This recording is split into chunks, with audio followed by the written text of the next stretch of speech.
who I have in mind, but I can't confirm this still. I'm curious which position that you need to add the value of your team, Patrick.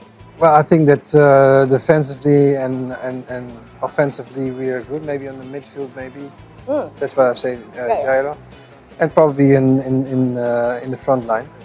But I think that defensively we have a lot of great defenders. Jairo is like in the middle of process. Well, we are trying to approach him. No, we approach him already. Oh, okay.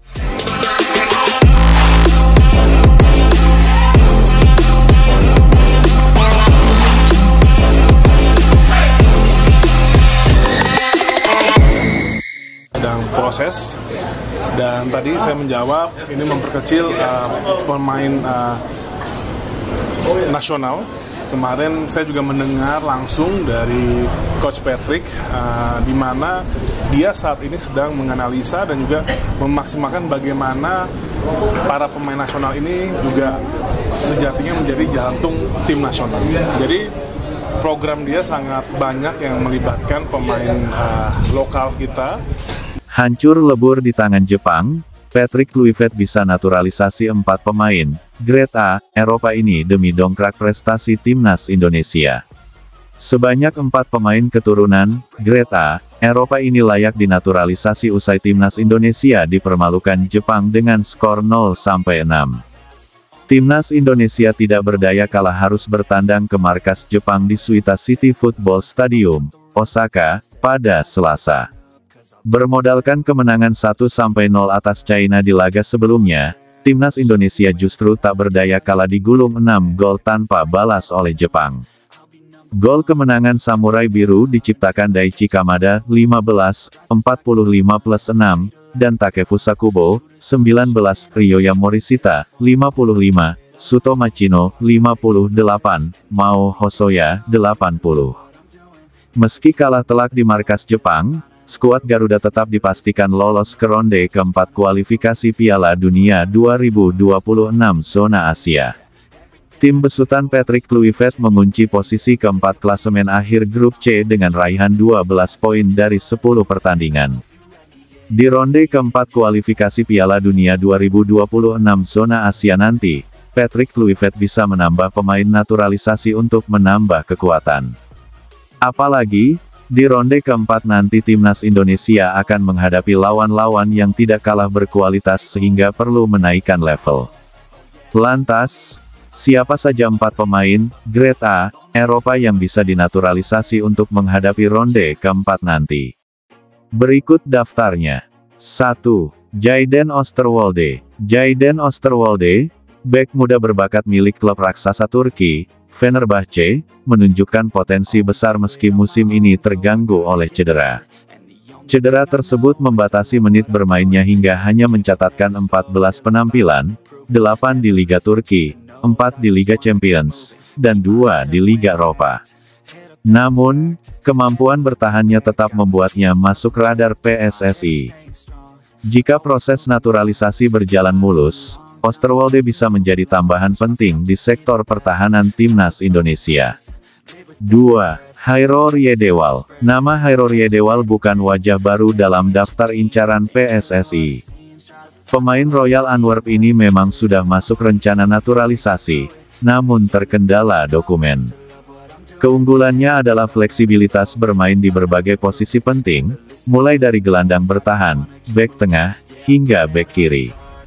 Jika kendala administrasi dapat diselesaikan, Riedewal berpeluang jadi salah satu pilar utama Garuda. 3. Pascal Struijk. Pascal Struijk menjadi salah satu opsi paling menjanjikan untuk dinaturalisasi. Pengalamannya bermain di Inggris bersama Leeds United adalah aset berharga. Ia mencatatkan 5 gol dari 38 laga di musim tahun 2024 sampai tahun 2025. Dengan kemampuan bertahan dan visi bermainnya, Struijk bisa memberikan dampak besar bagi lini belakang timnas Indonesia. Kehadirannya bisa jadi langkah konkret menuju mimpi tampil di Piala Dunia. 4. Miliano Jonathans. Pemain muda milik FC Utrecht, Miliano Jonathans, kerap disebut-sebut sebagai calon pemain naturalisasi.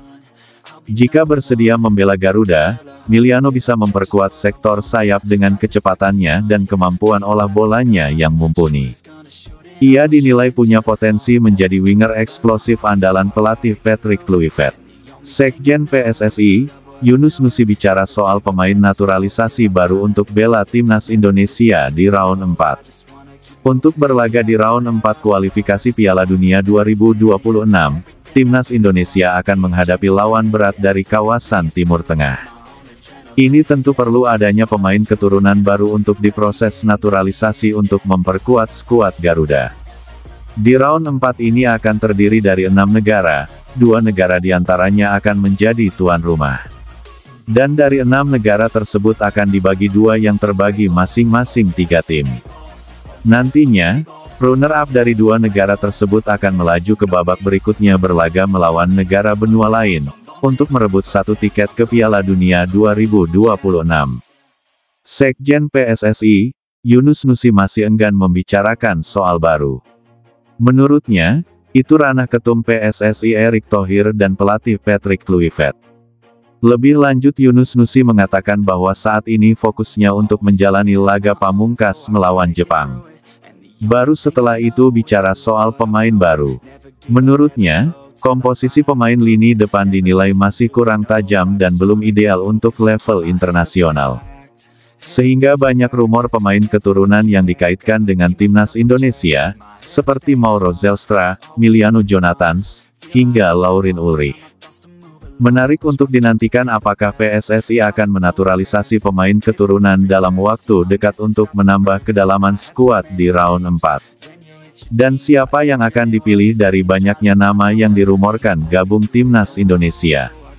Tidak ada yang menyangka ambisi besar Ketua Umum PSSI, Erick Thohir, akan sampai sejauh ini. Setelah berhasil membawa timnas Indonesia melaju hingga babak keempat kualifikasi Piala Dunia 2026, kini PSSI mengambil langkah ekstrim demi memperkuat skuad Garuda.